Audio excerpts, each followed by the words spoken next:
Hello, I am Ravish Kumar. The discussion in the Parliament on the NEET paper leak couldn't take place because if it had, many questions would have to be answered by the Education Minister Dharmendra Pradhan and Prime Minister Narendra Modi. The discussion wouldn't have been limited to just NEET UG, but would have extended further. Perhaps that's why the opposition's demand for a debate under certain rules in the Lok Sabha and Rajya Sabha was not accepted. 2.5 million students did not receive any assurance from the Parliament. The examination infrastructure in India has collapsed. Today we will discuss this because a lot of information has come to light during this period. We have studied a petition filed in the Supreme Court which raises several important questions that are being overlooked in the investigation of the paper leak. We will try to bring them forward. But first, look at the yellow scarf of Bedi Ram, an MLA from the Sabha SP party in UP, looking as beautiful and pure as nectar. The photographer has captured his beautiful picture so honestly. Bedi Ram, a legislator in Vishwaguru, India, has FIRs in 7 paper leak cases in 3 states. He was arrested in 2009 for leaking the railway exam paper.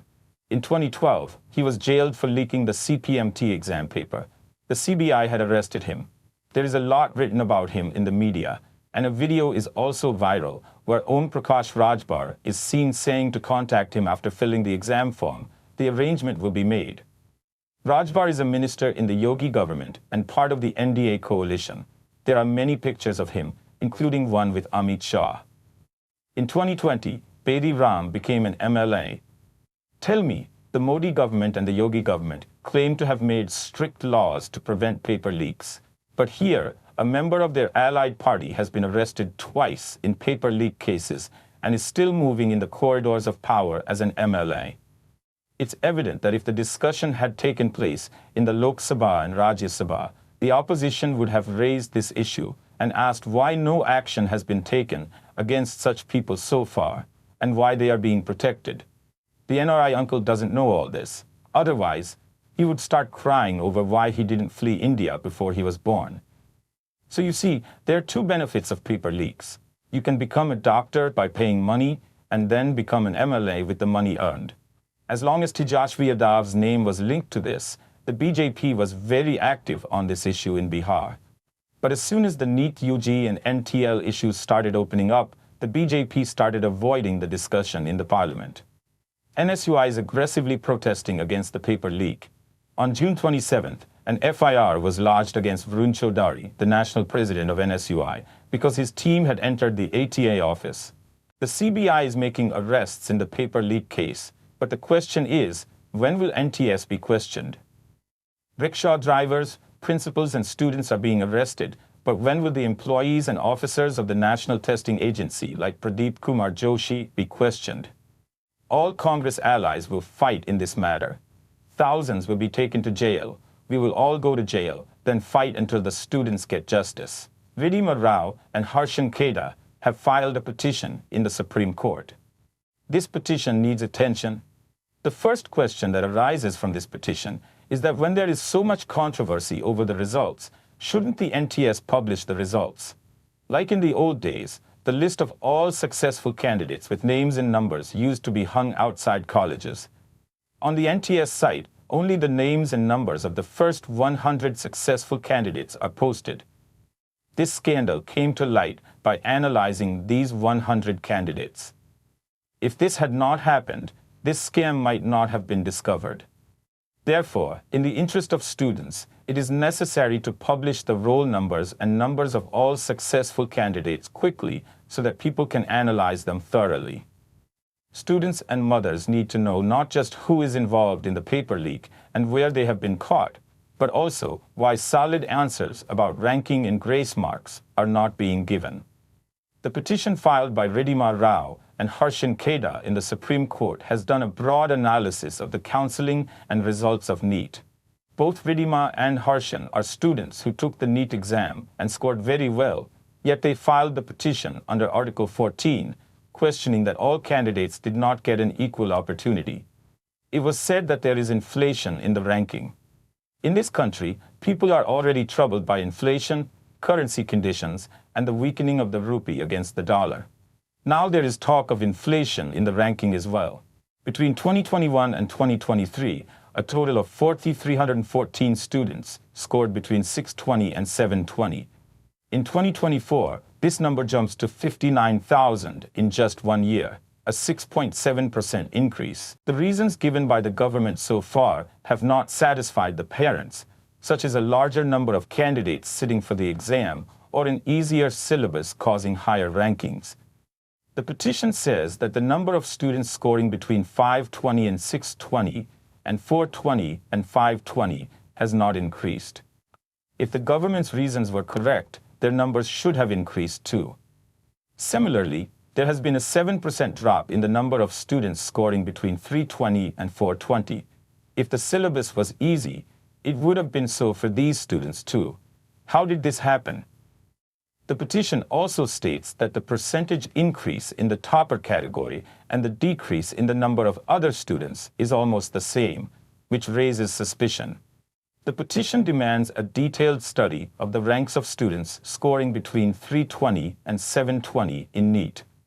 It's remarkable that only the number of toppers increases, while the number of students in the lower score categories decreases. These questions need to be brought back to the center of the debate.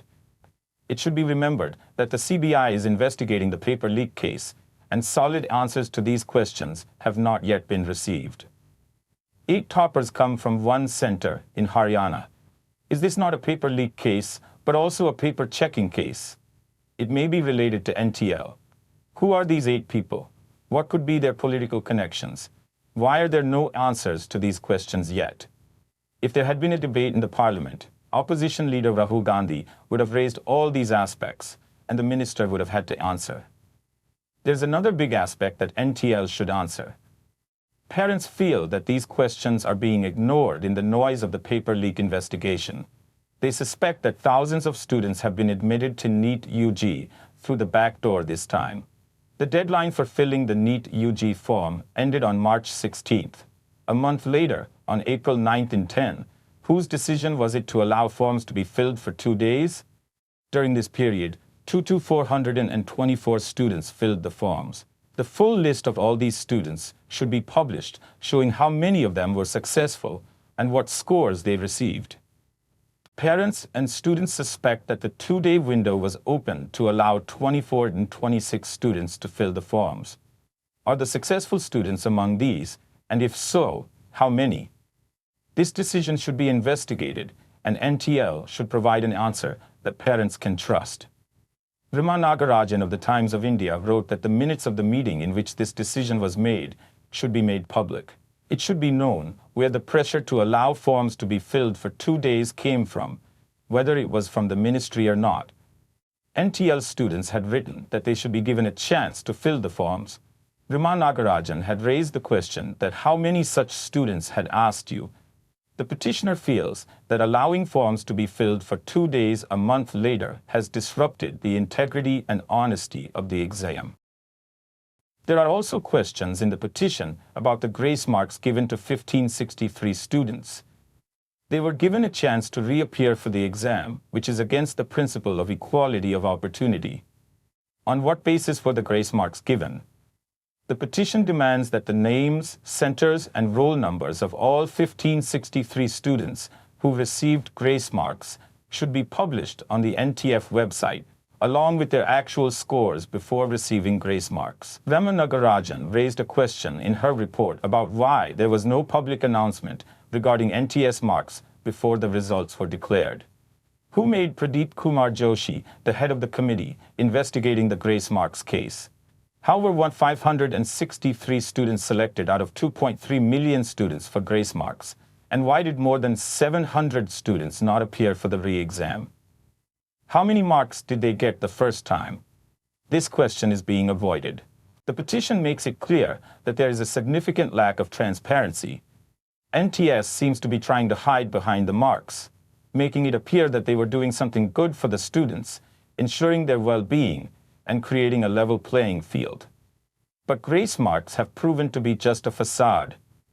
Why isn't all the information being given to maintain transparency and credibility?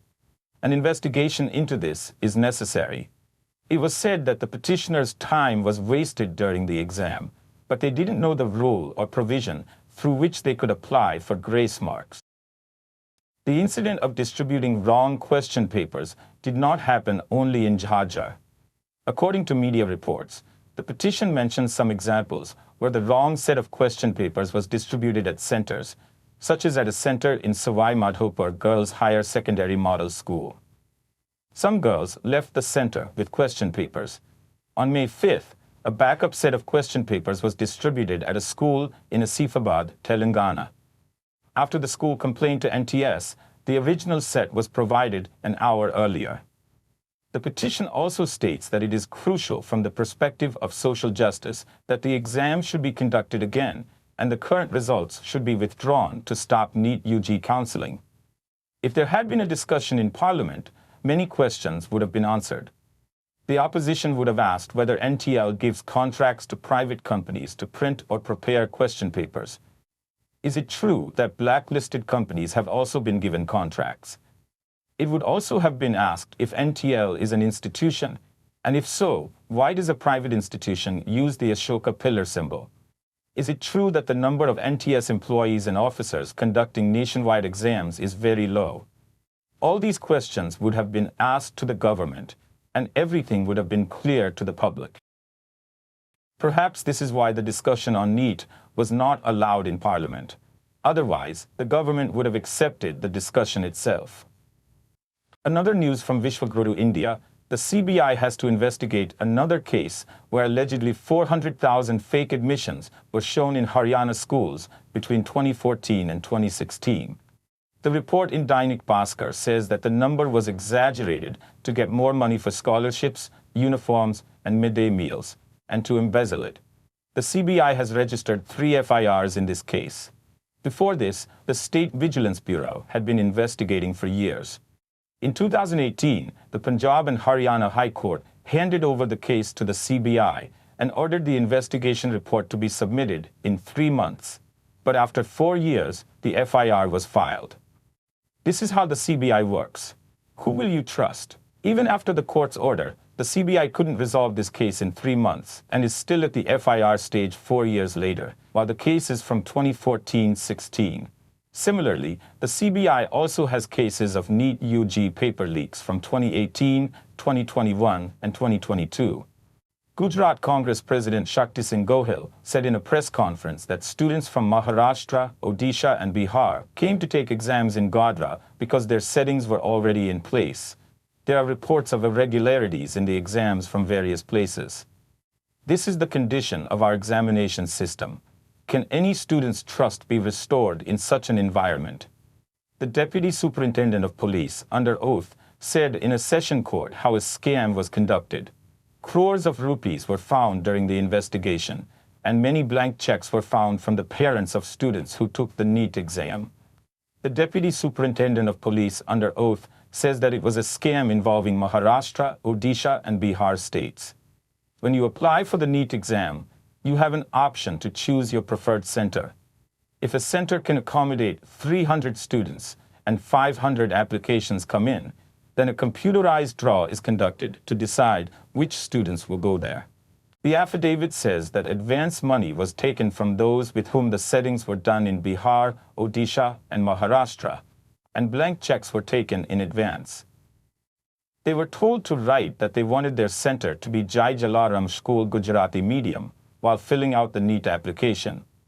You can understand that students from Orissa, Bihar, and Maharashtra were coming to give exams in Godhra, where there is no airport.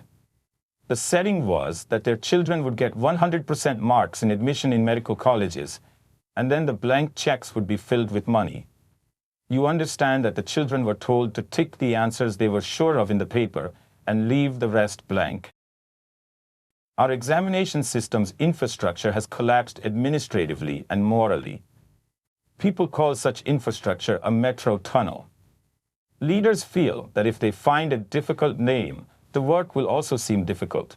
They like to call it infrastructure so that it seems like heavy work is being done, so heavy that a little rain can bring it down. In a state of Vishwaguru, India, Bihar, 5 bridges collapsed within 9 days. On June 27th, the news came that the roof of the newly built airport in Jabalpur collapsed. Congress leader Vivek Thanka tweeted that Prime Minister Modi inaugurated it before the elections. It was built at a cost of over 400 crores, and this is its condition. A government car was destroyed in this incident. Today, news came from Rajkot that the canopy of the newly built Hirsar airport collapsed. The new airport in Rajkot hasn't even completed a year since its inauguration, built at a cost of 00 crores.